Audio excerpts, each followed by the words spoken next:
আমার বোন দেখুন কত কষ্ট করে চাল গুঁড়া করছে আমাকে দেওয়ার জন্য। আসসালামু আলাইকুম বন্ধুরা, কেমন আছেন আপনারা সবাই? আশা করি সবাই ভালো আছেন, আমিও ভালো আছি।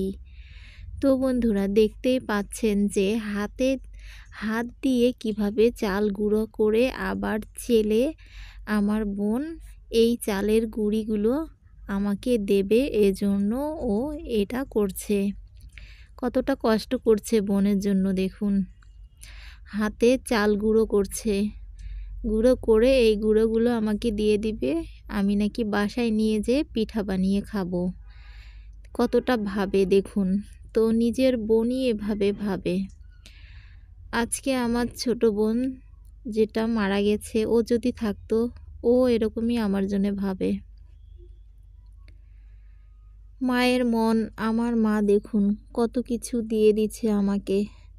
কচু শাক ডাঁটা তুলে এনে দিয়েছে, আবার এই যে নারকেল আমার বোন ছিলিয়ে দিয়ে দিয়েছে।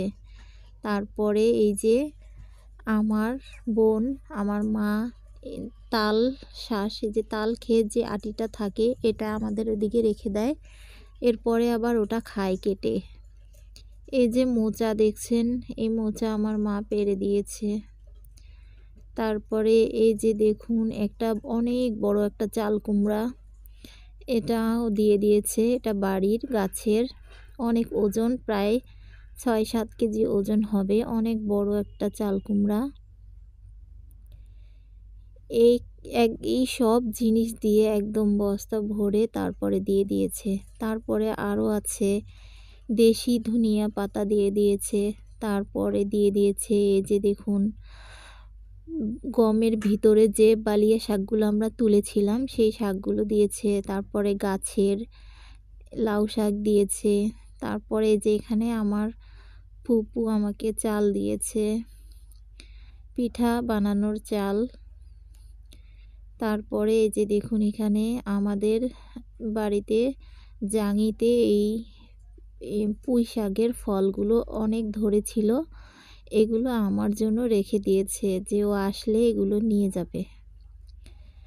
তারপরে এই যে শাকগুলো, এগুলো তুলে দিয়েছে আমার বোন। তারপরে এই যে দেখুন এখানে এরপরে এই যে কলই যে শাকগুলো, এগুলোর আমি একটা ভিডিও করেছিলাম। তো এই যে কলই শাকগুলো দিয়ে দিয়েছে তুলে, আমার বোন, আমি, আমার মা তুলেছি। তো এই শাকগুলো বাড়িতে খাওয়া হয়নি, তাই তুলে নিয়ে এসেছি। আর এই যে এগুলো দেখতে পাচ্ছেন, এগুলো হচ্ছে রসুনের পাতা। এটা আমার ফুপুদের জমি থেকে আমরা তুলে এনেছি। রসুনের পাতা যদি ভর্তায় দেন তাহলে খুব ভালো লাগে। যে এই যে দেশি ধনিয়া পাতা দিয়ে যদি ভর্তা করেন, অনেক ভালো লাগে, তাহলে আর রসুন দিতে হবে না। এত কিছু আমার মা আমাকে দিয়ে দিয়েছে।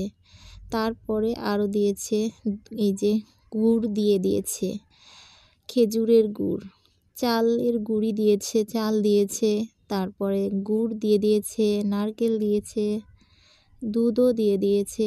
দুধটা এনে আমি ফ্রিজে রেখে দিয়েছি, বাসায় এসে পিঠা বানিয়ে খাবো, এজন্যই দিয়ে দিয়েছে।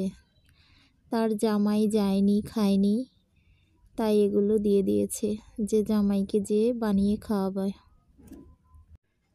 তো এরপরে আসার পথে আবার আমার মামার দেখা হয়েছিল, তাই আমার মামা এই ফলগুলো সব দিয়ে দিয়েছে।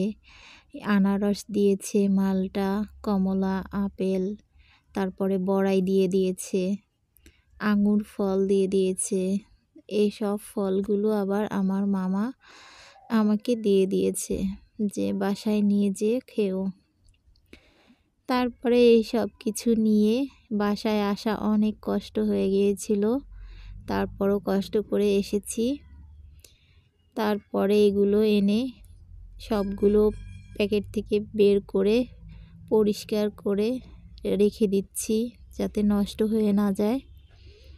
তো সব কিছু প্রায়, মায়েদের মন এরকমই হয়। মারা চায় যে আমার মেয়ে যেন যে শ্বশুরবাড়িতে গিয়ে অনেক ভালো থাকে, শ্বশুর শাশুড়ি স্বামী সবার কাছে যেন ভালো থাকে।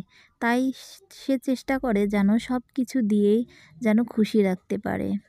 তো এরপরে এই যে শলাগুলো দেখছেন, এগুলো আমি নিয়ে এসেছি বিছনা ঝাড়ু দেওয়ার জন্য।